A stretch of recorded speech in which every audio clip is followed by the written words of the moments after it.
Thus the servant comes to know that he is what is designated by every divine name, whether or not that name is one of those described as beautiful. One of Ibn Arabi's most difficult yet most pivotal insights is that the divine names are themselves vehicles to understanding the divine within us.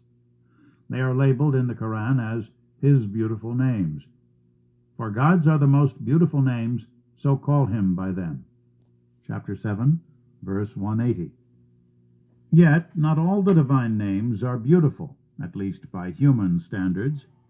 Some of the divine names are majestic or severe.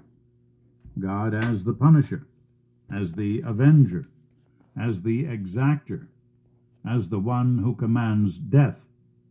Ibn Arabi does not flinch from seeing the full spectrum of divine names as the treasure given to the servant, with the human acknowledging God and submitting to him. They are an invitation to return to one's origins, to know one's true self. For Ibn Arabi, remembering the divine names is a collective homage to the Lord of all worlds. Ibn Arabi interprets the Quranic verse to mean, to God belong the most beautiful names, and even though the essence of God is unknowable and invisible, the observable world, the planets and stars, the earth, and all of nature, can manifest those same names. It can partake of the divine names as physical and tactile, visible and sentient.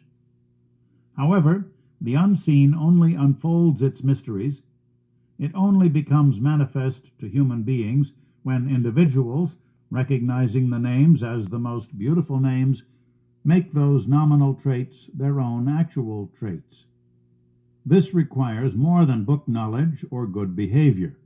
It comes through patience, persistent patience on the path. Patience yields experience of the divine depth, an experience that shatters and transforms those humans, the best of humans, who strive to appropriate God's names as their own. How many names are there? God has innumerable names, perhaps as many as 300. There are 300 saints, according to Ibn Arabi, and each of them corresponds to one of the 300 divine traits. Yet even for the saints, it is not the names in themselves that are important, but rather the parallel between the holy person who invokes a name and the subsequent experience of living that name without residual attachment to one's own needs or desires. Only the deeply sincere, those who have achieved insight and persisted with patience, become known as saints. While saints, like others, make the spiritual journey from mundane, ordinary existence, they journey within God as the Prophet Muhammad did.